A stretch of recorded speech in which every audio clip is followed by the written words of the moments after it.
ายเนาะตัวนี้เป็นรถเก่าสามารถเก็บได้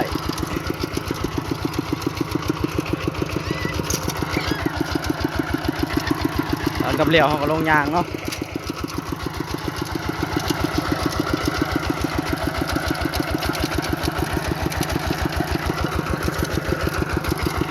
ความไวอยู่ที่การเล็งเนาะอยากได้ไวก็เล็งเอาได้ช้าก็เล็งเอานี่คอยจับมือเดียวนะคอยชิ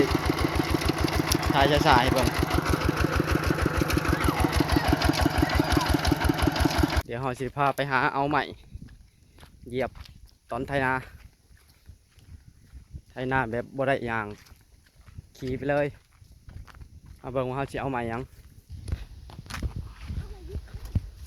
นี่ก็ปลาวิกเนาะปลาวิกแถวนี้มีแต่ปลาวิกกับปลาอ้อยหลายเดี๋ยวเอาเฮ้ยเห็นแล้วมานี่ลำตัวหล่มนี่แหละลำนี้แหละ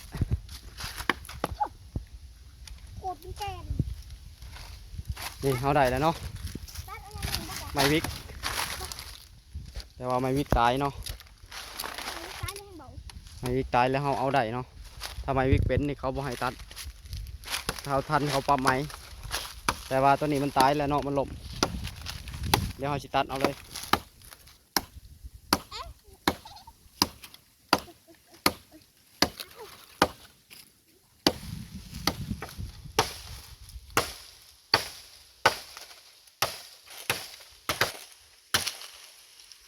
แล้วโหลด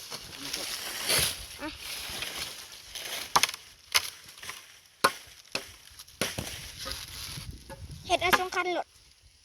เอาสองเลยเนาะ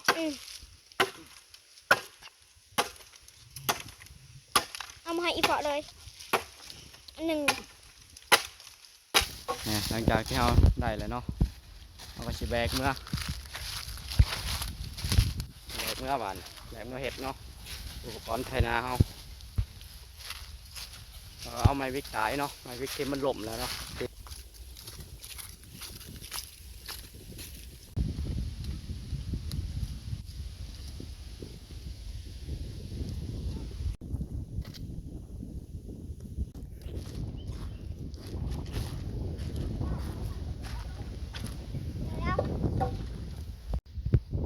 หลังจากที่เราได้ใหม่มาเลยเนาะนี่เนาะเป็นไม้วิกตายเราชื่อมาบอกวิธีเห็ดว่าเห็ดจังไดเนาะหลังจากที่เราได้ใหม่มาเลยความยาวก็ประมาณเมตรที่เราจะมาฝากหัวมันวางนี่เนาะ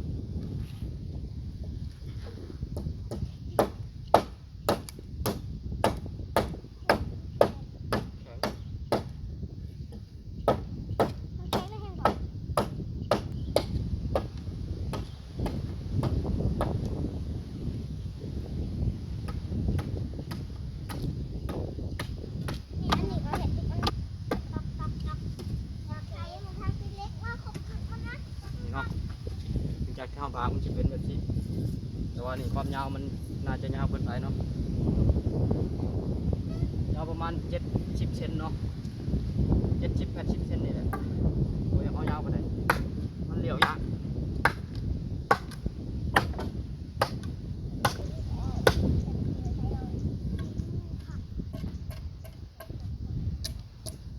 เก็บรายละเอียดนิดหน่อยเนาะขามันประมาณก็ใหม่ก็ดิน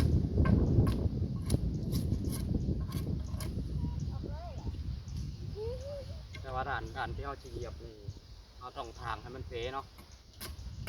มันจังบ่พละ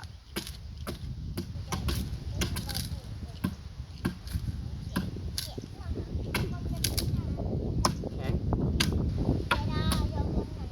เนาะทางให้มันเป๊ะประมาณนี้เนาะวันที่เราเก็บรายละเอียดให้มันมีเสียงมีอย่างชัดมีเสียงครับถึงมาเหยียบถึงเนาะ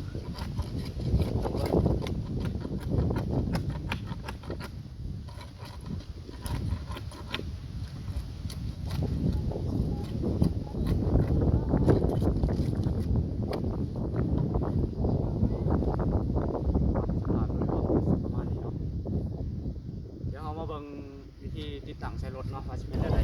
หลังจากที่เราเห็นแล้วเนาะเดี๋ยวเราสิมาบอกวิธีติดตั้งว่าติดตั้งจังไดมันจังไถสบายเนาะแล้ววิธีไถเราต้องปรับประมาณใดมันจังที่บ่จมไถเราเดี๋ยวไปเบิ่งกันเลยบนเราคันหนักก็ใส่เป็นที่เรียบร้อยแล้วเนาะแล้วจะคันไถเราเนาะไถเรายังบ่ทันได้ใส่หาเชือกก่อนเนาะอุปกรณ์มันสิเป็นเชือกเนาะนี่เชือกเขาต้องเอาเชือกชิ้นใหญ่ๆเนาะมันจังบ่ขาดเนาะคันหนาใส่เป็นที่เรียบร้อยแล้วเนาะเดี๋ยวแต่คันเขาเนาะเดี๋ยวมาเบิ่งวิธีใช้กันเลยมาบอกวิธีผูกเนาะวิธีผูกมันอาจจะผูกเอาเป็นช่องเกี่ยวเนาะช่องเกี่ยวเดี๋ยวเราจะมายัก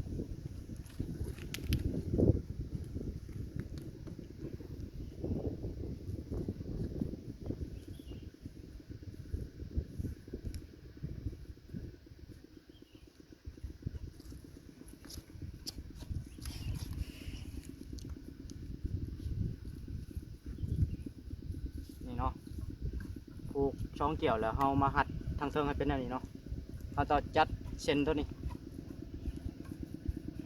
ให้มาอยู่ทางเป๊ะๆนี่เนาะจัดตัวเทิงนี่แล้ววิธีผูกเนาะผมจะเอามาผูกกับเรา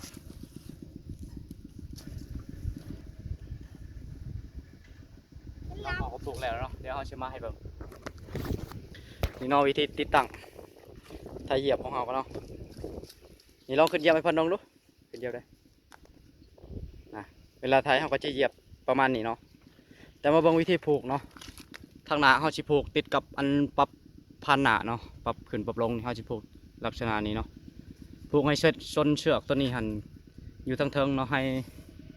เพราะว่าเวลาเราขี่เนาะมันสิสูงเลยทางนี้มันสิเงื่องขึ้นเนาะมันจะบ่ปักดินแล้วมันสิไถสบายเนาะตัวนี้สูงขึ้นทางนี้คือกันเนาะผูกให้มันติดกับแป้นเชิงกันเดียวกับแป้นเหยียบที่เราถากไว้เนาะความยาวก็เอาประมาณห่างจากพันขี้เมาเนาะประมาณ2 คืบประมาณนี้สิโอเคเนาะถ้าว่ายาวกว่านี้แล้วเวลาเราเลี้ยวแล้วมันสิไปเกาะนี่เนาะเกาะกับติดเหล็กนี่เนาะเกิดอันตรายเลยฉะนั้นเวลาเราเลี้ยวเราก็ต้องเบิ่งแต่ว่าวิธีใส่นี่ถือว่าใส่สะดวกเนาะบ่เมื่อยนี่อุปกรณ์ที่ใช้ก็มีแต่ไม้เนาะไม้กับเชือกเท่านั้นเนาะแล้วก็เดี๋ยวมาเบิ่งอีกขั้นตอนหนึ่งเนาะวิธีปรับเนาะว่าปรับจังไรมันจังสิขี่ได้สบายเดี๋ยวเรามาสอนวิธีปรับเนาะเราสิปรับตัวนี้เดี๋ยวปรับตัวนี้เนาะ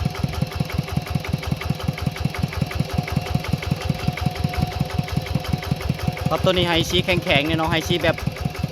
เวลาเราไถแล้วมันบุกเข่าปานใดเนาะถ้าว่าเขาปรับเข่าแล้วเวลาเขาไถไปแล้วมันสิจมมันสินักรถเนาะเขาต้องปรับให้มันแข็งๆพอดีเขาน้ำหนักโตเขาขึ้นแล้วพอดีมันถ่วงพอดีมันนักพอดีสบายนะเดี๋ยวเขาสิลองมึงเนาะ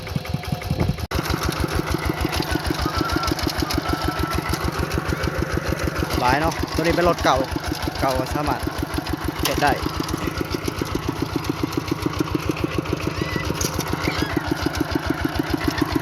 ตอนกับเหลี่ยวเขาก็ลงยางเนาะ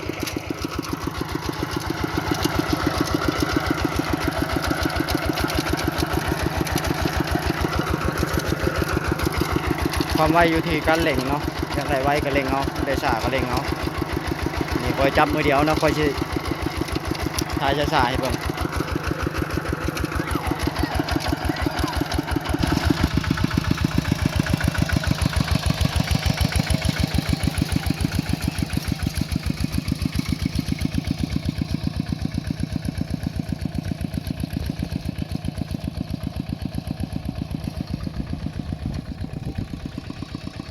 นี่จะเป็นร้านไถเนาะมันยังคุมรถบ่ได้ปานใดเนาะมันยังบ่แพ้รถเนาะแต่ว่าโต๊ะคอยไถนี่ก็จะเหยียบเลยเนาะลงยางแต่ตอนพอเวลากำเดี่ยวซื่อๆเนาะกำเดี่ยวเวลาเข้าโค้งเนาะแต่ว่าเวลาทางตรงทางซื่อนี่ก็จะบ่ลงเนาะก็จะบ่ลงยางเนาะก็จะขี่ไปเลยเนาะ นี่ก็เขาเพิ่งเฮียนเนาะเฮียนไทยเฮียนเขายังบ่เก่งไทยเนาะแต่ว่าเขาเก่งแล้วเขาจะบ่ได้ลงยางเลยจะเหยียบไปเลย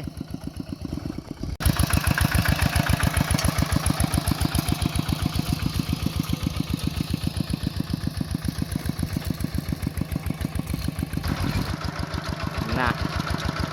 เหยียบกระติกก็ได้เนาะเหยียบเต็มตีนก็ได้สบายนะจิกกำเลียวแล้วมันก็ลงเนาะ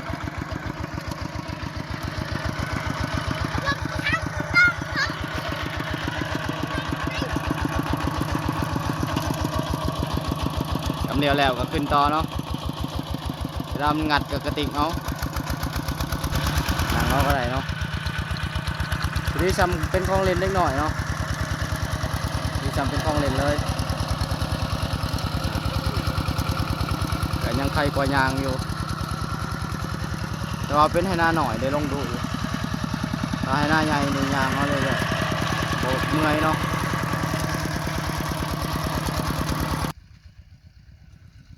นี่จะเป็นผลงานเนาะผลงานที่เราไทย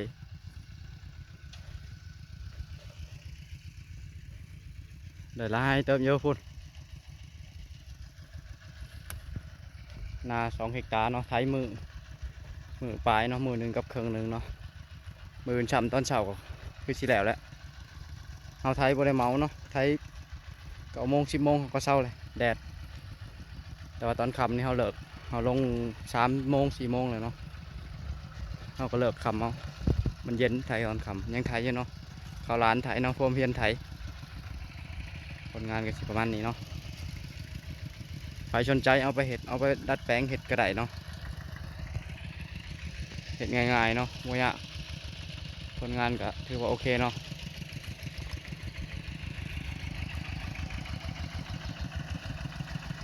สำหรับคลิปนี้ก็จบเพียงเท่านี้เนาะ